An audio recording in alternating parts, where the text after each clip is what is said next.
justru sangat heran ya, ketika ini menjadi sedemikian viral dan dianggap kontroversial. Sebetulnya siapapun yang belajar Islam dan baca Al-Quran itu tahu bahwa memang kalimat 5 kali sholat itu harus 5 kali gitu ya. Itu tidak pernah ada dalam Al-Quran ya. Kita misalnya Al-Isra 78 kalau nggak salah, terus ada Hud 114.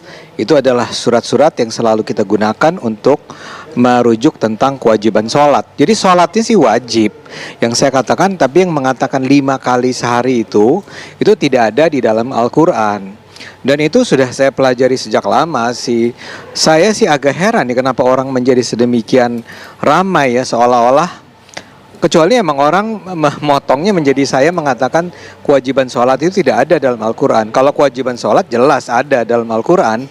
Yang tidak ada pernyataan 5 kali sehari itu, 5 kali ya, itu nggak ada. Kalau surat Al-Isra itu kalau nggak salah 3 kali ya. Hud juga 3 kali, 3 waktu bukan 3 kali, 3 waktu di pagi, siang, malam gitu. Jadi itu yang saya katakan, dan itu sebetulnya pembicaraan itu kalimat itu diambil dari konteks pembicaraan atau apa ya, Anda katakan tadi seperti diskusi dengan Pak Samsi Ali di media sosial yang lebih luas, yaitu tentang syariah. Jadi itu sebetulnya cuma contoh tentang bagaimana apa yang termuat dalam Al-Quran itu bukan sesuatu yang secara kaku harus kita terapkan di dunia ini saat ini. Itu ada soal interpretasi, ada kontekstualisasi, ada menggunakan juga hadis, ada macam-macam. Jadi itu sebenarnya konteksnya. Allah menurunkan Al-Quran sebagai kitab yang sempurna.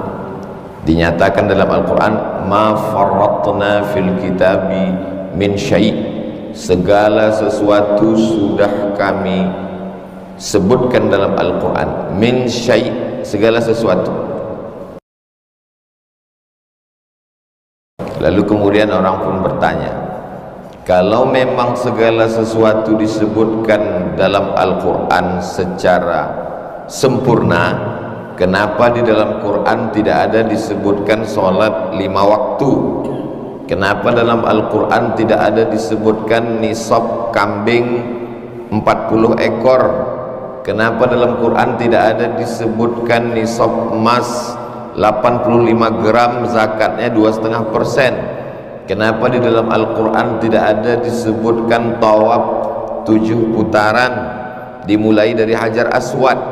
Kenapa di dalam Al-Quran tidak ada disebutkan sa'i dari Sofa ke Marwah dihitung 1, dari Marwah ke Sofa dihitung 1? Kenapa di dalam Al-Quran tidak ada disebutkan tentang mabit di Muzdalifah dan di Mina? Mengapa di dalam Al-Quran tidak ada disebutkan melontar jumrah 7 kali?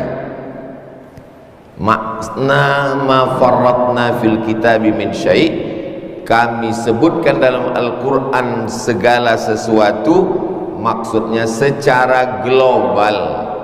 Adapun secara detailnya disebutkan juga dalam Al-Quran, wa ma atakumur rasulu fakhudhuhu, apa yang dibawa oleh Rasulullah SAW ambillah, maksudnya sunnah. Wa ma nahakum anhu fantahu, apa yang ditinggalkan oleh Rasulullah SAW fantahu, tinggalkanlah, maksudnya sunnah.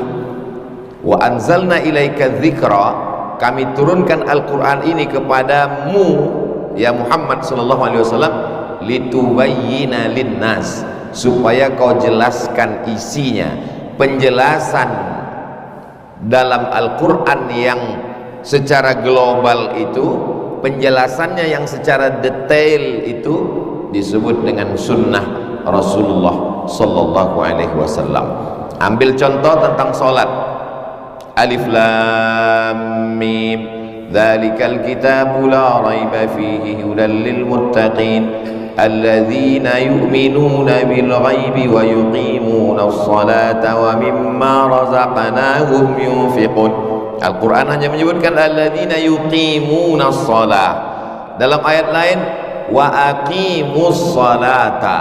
Dalam ayat lain aqimis salata li dzikri. Tak ada disebutkan salat 5 waktu.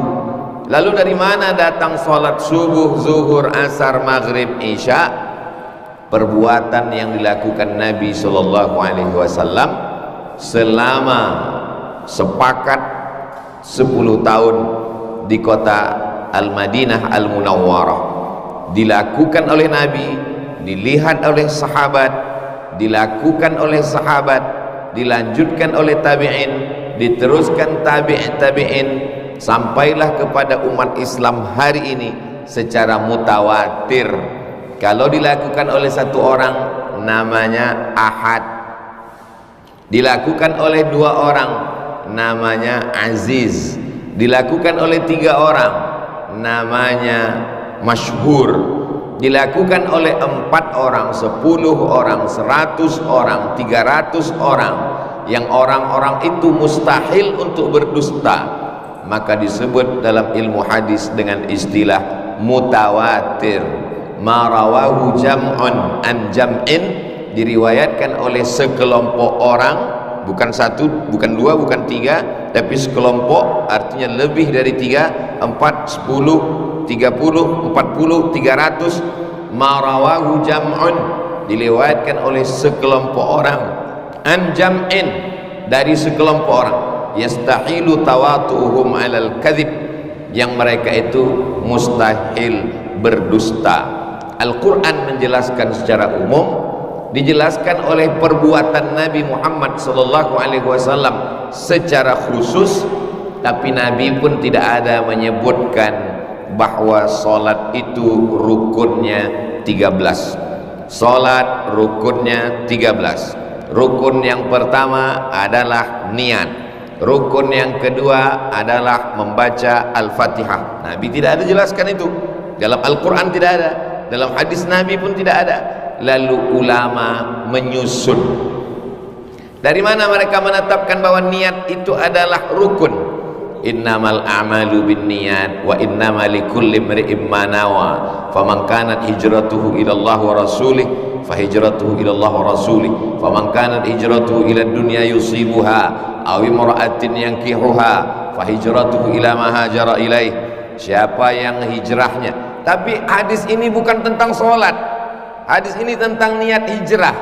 Orang mau hijrah dari kota Makkah ke kota Madinah, kata Nabi niatnya mesti karena Allah. Hadis tentang hijrah, tapi hadis niat itu dijadikan dalil sebagai rukun dalam sholat, dalam puasa, dalam haji, dalam umrah, dalam zakat, dalam sedekah, dalam segala perbuatan manusia.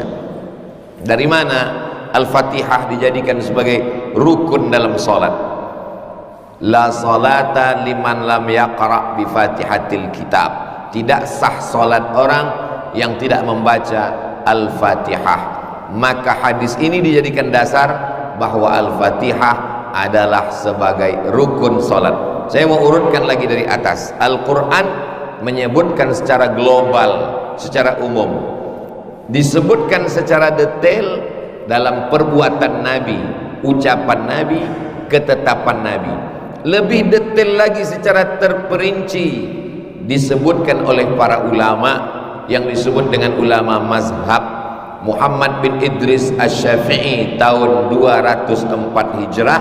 Sebelumnya ada Imam Malik bin Anas tahun 179 Hijrah. Sebelumnya lagi ada namanya Imam Abu Hanifah atau Imam Hanafi tahun 150 Hijrah. Setelah Imam Syafi'i ada lagi namanya Imam Ahmad bin Hambal di Baghdad tahun 241 Hijrah. Jadi kalau kita runutkan dari atas, Al-Quran secara global, penjelasan dalam hadis Nabi, ucapan, perbuatan, ketetapan, lebih detail lagi secara terperinci, secara sistematis